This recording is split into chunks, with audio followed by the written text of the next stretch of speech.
So welcome to all of you Shiksha 360, and today basically we will take the module wise revision of basically our discussion of the MCQs. And first of all, basically we will start from the module A. In this session, basically in the module A revision session, we will take discussion basically on the MCQs, numericals, case studies. Clear? Basically we will take 4 to 5 sessions on that. Let's start our discussion. So BFM MCQ set number 1, that is basically question number from 1 to 13. Clear? That is module wise, and this is basically module A. So the first question basically presents on your screens now, and this question is basically from the chapter number 3. Clear? And this question basically it is from the chapter number 3. So this question is basically from the chapter number 3. So let's discuss what this question says. Mr. Rahul Verma, clear? Mr. Rahul Verma, basically an Indian citizen, on being employed in USA, clear, settles there. Clear? Basically they have job in USA, so they will settle there. So Mr. Rahul Verma, clear, basically at that place, basically subsequently acquires American citizenship, clear, as per the American law, clear, like after residing there or basically as per following the fulfill the conditions, clear, so they will get the American citizenship as per the American law. At that place also, he marry an American citizen of non-Indian parentage. Clear? That is basically marry has their birth and their parents basically in residing in the USA. So, and later on, basically they were blessed with a baby boy named Ram Verma later on. So on being employed in USA, clear, basically till acquiring the American citizenship, clear, basically it means that that person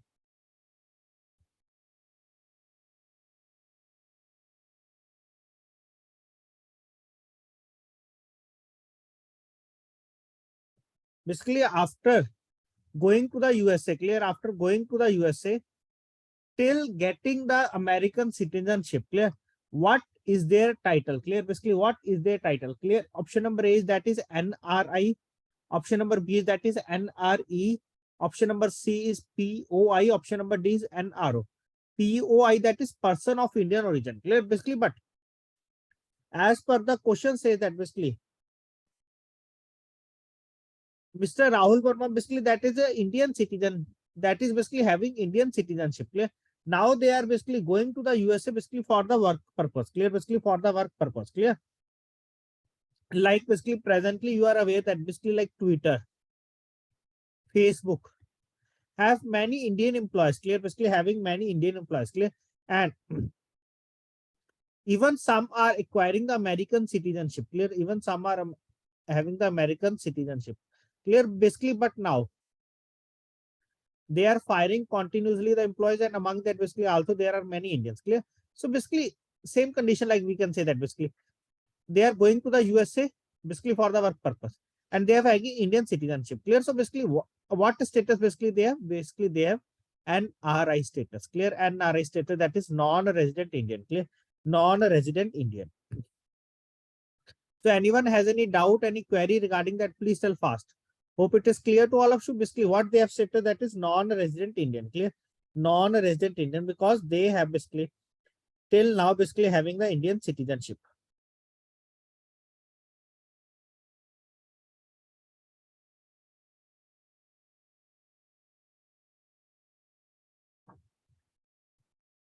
Now move to the next question. Question number 2. As per Union Standard Accounting Procedure, clear, basically as per Union Standard Accounting Procedure for valuation of Forex profits and losses by authorized dealers, clear, basically for the valuation of foreign exchange profits and losses by the authorized dealers, issued by FEDAI. So can anyone tell basically what is the full form of FEDAI? Please tell fast. Issued by the FEDAI and approved by the RBI. Clear? Basically issued by FEDAI and approved by the RBI. Banks are to undertake the valuation of Forex position basically at the end of, clear, Basically, what is the time period? Clear? Basically, they are to undertake the valuation of forex position basically at the end of each fortnight, each month, each half year, each 2 year. Clear? Basically, each half year, each 2 year. Clear? This question basically it is from the chapter number 1. Clear? This question basically it is from the chapter number 1. So what is the correct answer? Clear? Basically, they have to be, banks are to undertake the valuation of forex positions. Clear? Basically, forex position basically at the end of forex position. Basically, what is the meaning? That basically to undertake profit or loss valuation. Clear? Valuation basically of that profit or loss valuation.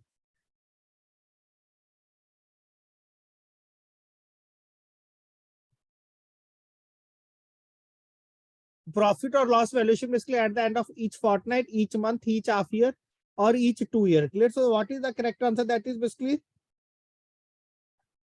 at the end of each month. Clear? Basically at the end of each month, basically it is correct answer, option number B.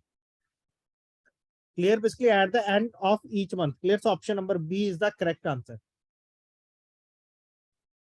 Clear? Here option number B is the correct answer. Basically that is the at the end of each month. Clear? So please remember these points. Clear? Please remember these points. I am explaining all these points. Even if there is any question related to that, I will also explain. Clear? Basically, I will also explain that so that you are able to remember all the points. Clear? So that you are able to remember all the points and able to answer the question in the examination. Clear? As basically, I will discuss on more question on the basis of FEDAI.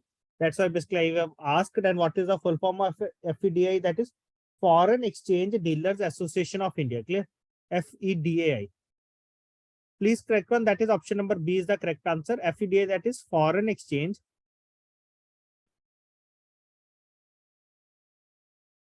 Dealers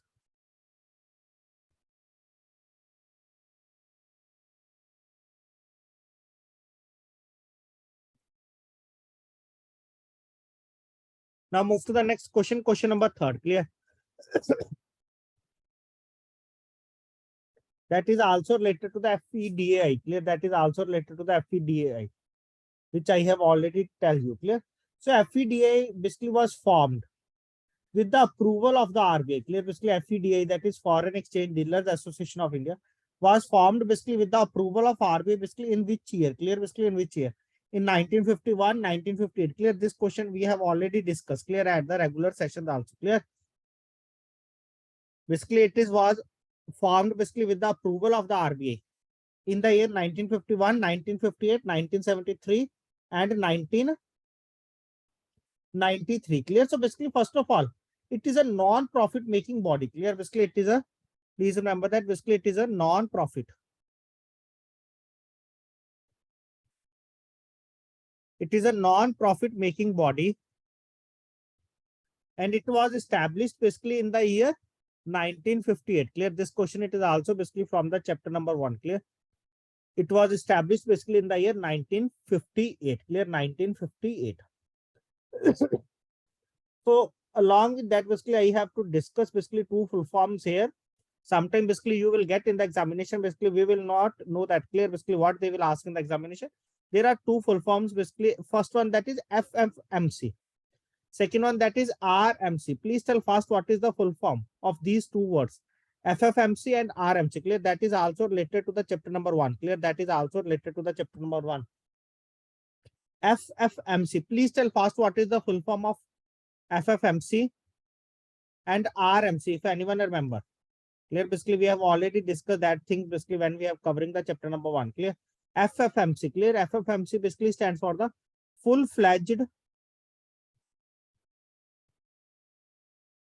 money changers. Clear? FFMC basically stands for the full-fledged money changers. So please tell fast if anyone remember. Second one, that is RMC. Clear? Basically RMC.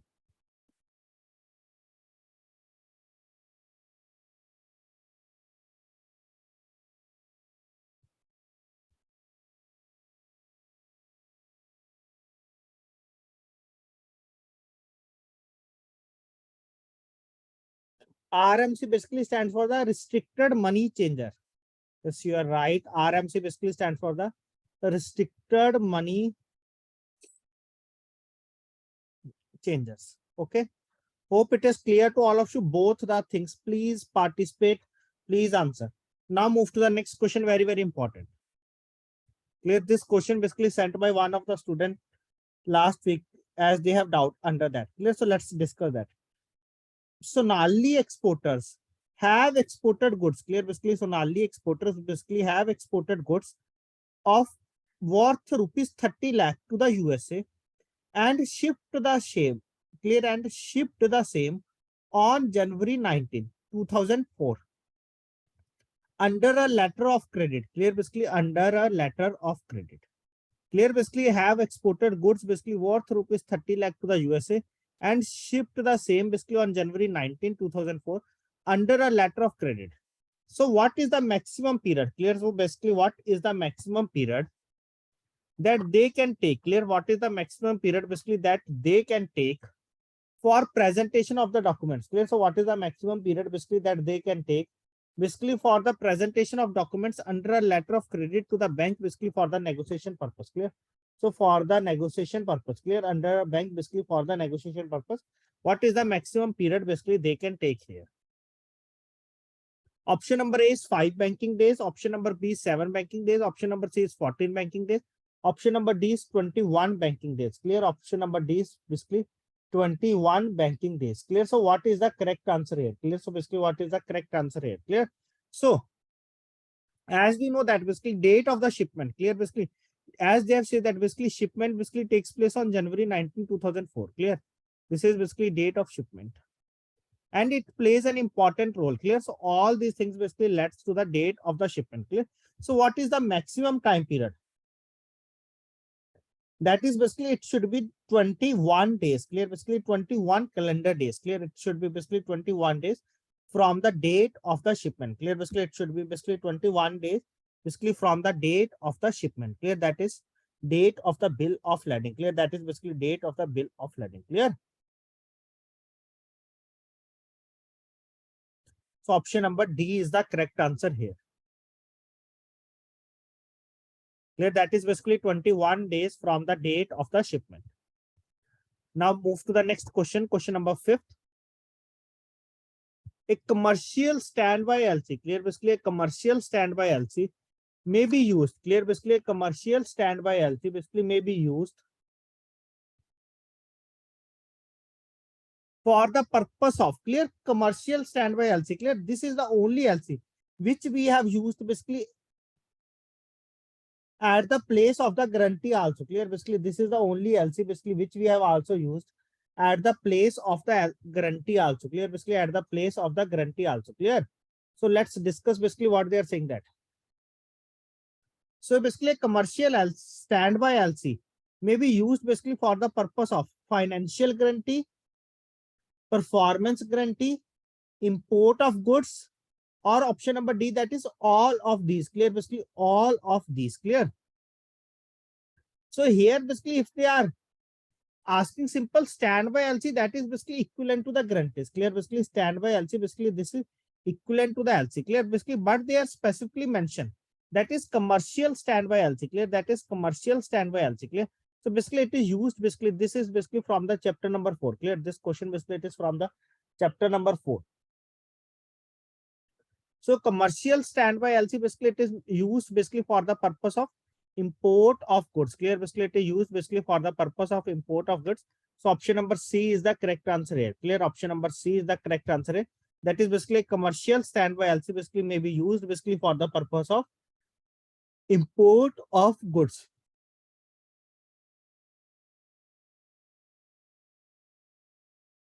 So please tell fast. It is clear to all of you basically up to this much point what we have discussed till question number 5, because we have discussing different questions basically from the different chapters. Clear. Different questions basically that are all are basically from the module A. Clear. Basically all are basically from the module A.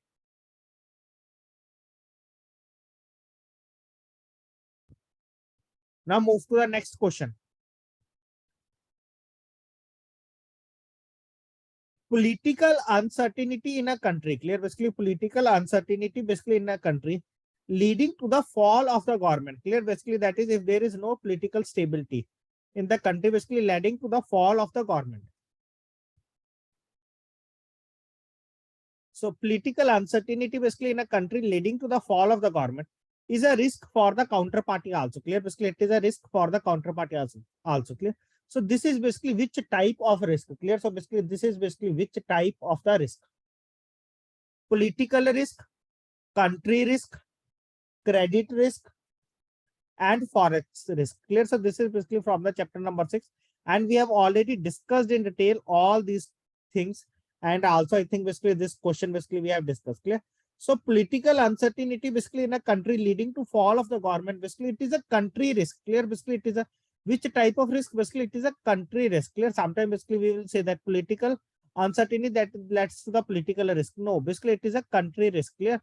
So option number B is the correct answer. That is the country risk. Clear? So along with that, clear, option number B is the correct answer. I will discuss one more point here. That is basically, I think all of you are aware that basically ECGC basically adopt a 7-fold classification. Clear? Basically, we will expect question from that also. Adopt a 7-fold classification. That is basically covering 237 countries. So can anyone tell basically which is that 7-fold classification, like A1, A2, B1, B2, C1, C2, D. Clear? So this is the 7-fold classification. Can anyone tell basically regarding basically which is low risk, which is high risk? Please tell fast. If anyone remember regarding that, clear, basically which is comes under the low risk, which is comes under the high risk.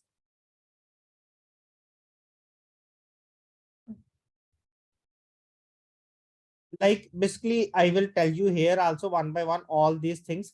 So first of all, basically we will start with the B2. B2, that is the moderate risk. Clear? So basically we will go with the proper procedure.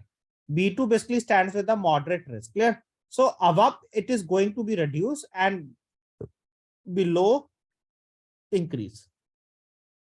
So if it is moderate risk, so basically we can say that moderately low risk. Moderately low risk. Clear? That is basically as we are going up, it is moderately low risk. As we are going down, that is moderately high risk.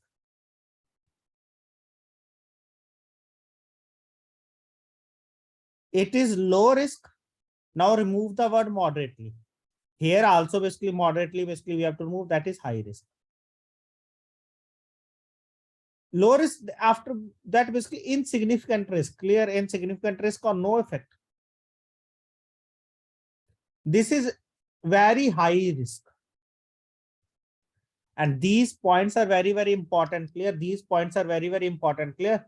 Like how many countries are basically placed in the restricted group 1 and how many countries are placed basically in the restricted group 2. Can anyone tell basically how many countries are basically placed in the restricted group 1? And how many countries are basically placed in the restricted group 2? Please tell fast. These questions basically you will find in the examination. All these points are basically from the chapter number 2. Sorry, chapter number 6. Please tell fast. How many countries are basically present in the restricted group 1 and how many countries basically are present in the restricted group 2? Basically 15 countries are total. There are 20 countries among that. 15 countries basically are present in the restricted group 1 and 5 countries basically are present in the restricted group 2. Clear? 5 countries are basically present in the restricted group 2 and 15 countries basically are present in the restricted group 1. Clear? And I request to all of you basically if at any place basically I am wrong, you have to also rectify me. Clear? Because sometimes basically the numerical figures is also changed. Clear? Basically with the passage of the time. Clear? So sometimes basically I am not, basically we are not able to find clear updated. So you can also update me. Clear? If I at any place basically I am wrong. Clear? So here basically under the restricted group 1 and 2 basically there are total 20 countries. In the restricted group 1 basically there are 15 countries and in the restricted group 2 basically there are 5 countries.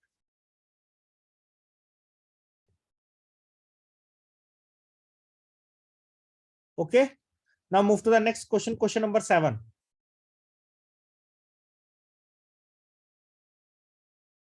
So let's discuss that question.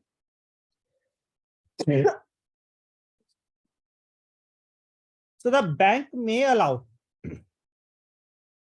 the bank may allow pre-shipment finance. Clear? Basically, the bank may allow pre-shipment finance under the running account facility. Clear? So the bank may allow basically pre-shipment finance basically under the running account facility.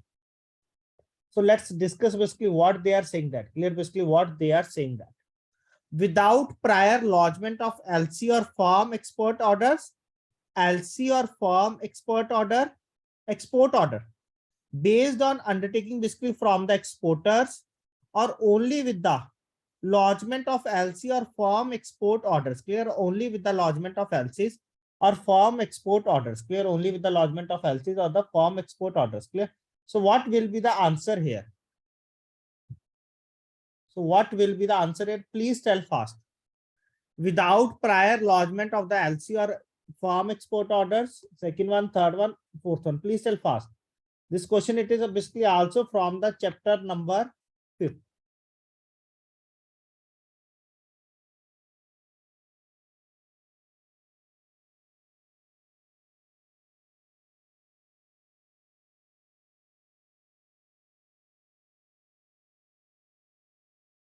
So basically under that,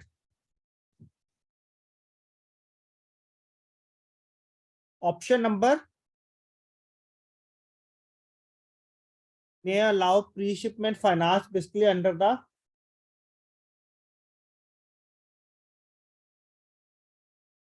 firm export order. Clear? Basically they have to be firm export order or the export letter of credit. Clear? Basically, or the export letter of credit. Clear? So option number B is the correct answer. Clear? Based on undertaking basically from the exporter. No, basically according to me, basically option number B is the correct answer. That is basically the borrower must have a firm export order or from the export letter of credit. Clear? According to me, basically option number B is the correct answer. Okay, B is the correct answer. Clear? So please go with the B. And clear? That is basically the bank may allow pre-shipment finance under running account facility. Clear? That is basically if the borrower, clear? Basically if the borrower have LC or the firm export order. Clear? Basically if the borrower have the LC or the firm export order. Clear? So option number B is the correct answer here. Now move to the next question, question number 8. An Indian exporter export certain goods. Clear? Basically an Indian exporter export certain goods to country A. Clear? Basically an Indian exporter basically exports certain goods to the country A. The goods, however, reach country B. Clear? Basically they have sent to the country A, but by mistake basically it is going to the another country. Clear? Basically it is going to the another country, that is basically country B. So this risk basically it is known as, basically we have discussed this type of risk under the chapter number 6. Clear? Under the chapter number 6. Clear? That is basically due to some mistake. Clear? Basically the goods basically will be sent in the another country. Clear? Basically the goods basically will be sent in the another country. Clear?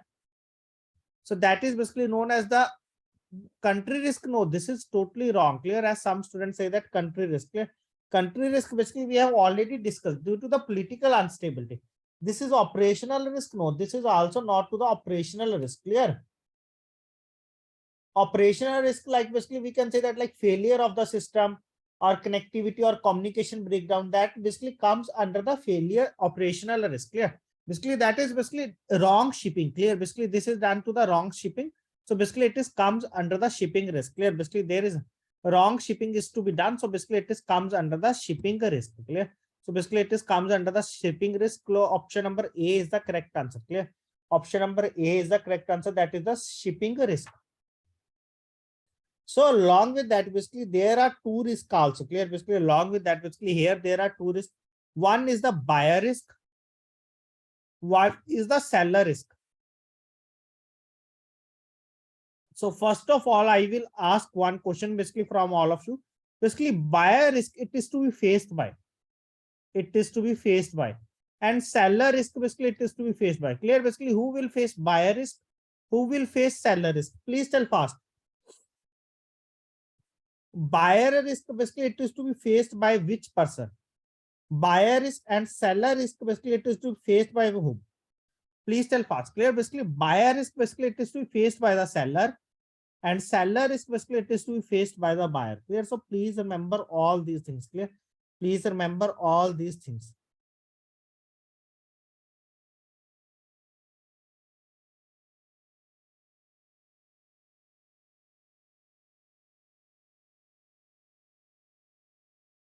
Clear? These are the important points. Any query, any doubt up to this much point, please ask fast. If you have any query, any doubt up to this much point.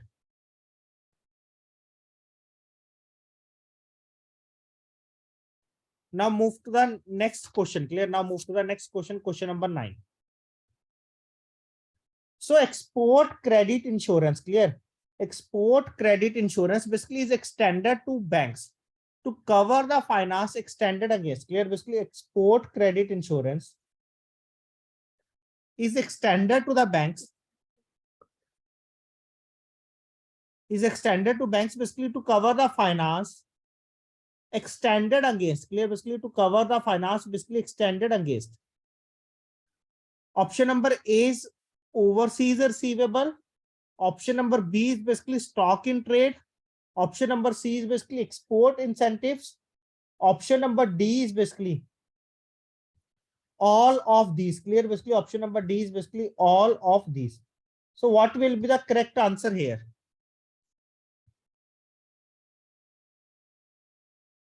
So export credit insurance basically is extended to banks to cover finance extended basically against overseas receivable. Clear? The correct answer here, that is to be option number A, that is overseas receivable. Clear? That is overseas receivable. Clear?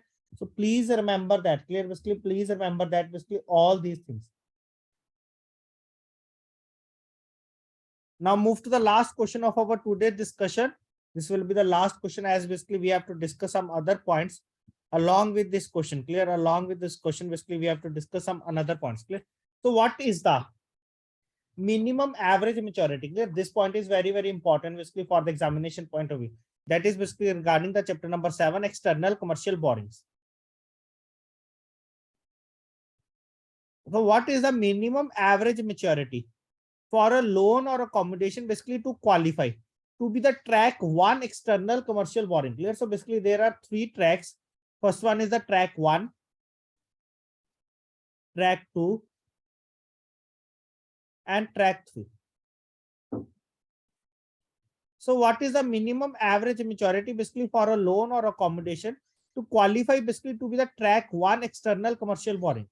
So 3 to 5 year, 10 year, 5 to 7 years, more than 10 years. Clear? Basically for the track 1, basically it is to be basically with the minimum average maturity of 3 to 5 years. Clear? Basically 3 to 5 years. So option number A is the correct answer here. Clear? Option number A is the correct answer here. For the track 2, clear? This one basically it is also known as medium term foreign currency denominator. Track 2 basically that is long term foreign currency denominated ECB. Clear? Basically long term foreign currency denominated ECB basically with the minimum average maturity of under the track 2 basically we have 10 years. Clear?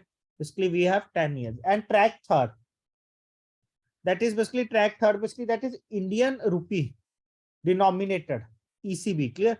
Denominated external commercial borrowing. Clear? Indian rupee denominated external commercial borrowing with the minimum average maturity of 5 to 7 years. Clear? Basically with the minimum average maturity of 5 to 7 years.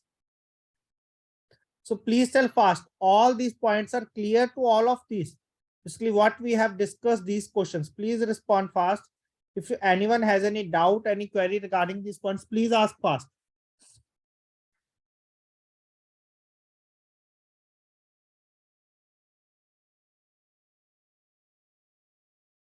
Clear? So option number A is the correct answer here. Clear? Option number A is the correct answer here. So in this session, basically we have to discuss up to this much point. Clear? So in this session, basically we have to discuss up to this much point. In the next session, clear, along with these, we will discuss clear 15 to 20 questions. Clear? 15 questions as in detail. Clear? Basically like what we have discussed today as in detail. Along with that, we have discussed 15 question. Clear? We have to discuss 15 question in the next session, and I will try to take one case study. Clear? And I will try to one case study in the next session. Clear? So please do revise. Clear? Please do revise. And rest basically today I will upload chapter number 6 also in the BFM group. Clear? Basically for the revision purpose, you have to practice. Clear? I will upload 30 to 40 questions. Clear? So that you are able to revise all these MCQs. Clear? I will upload. Clear? In some time. So thanks to all of you for joining this session. And next session basically will be held tomorrow. Clear? Next session basically will be held tomorrow. I will update the timing in the group.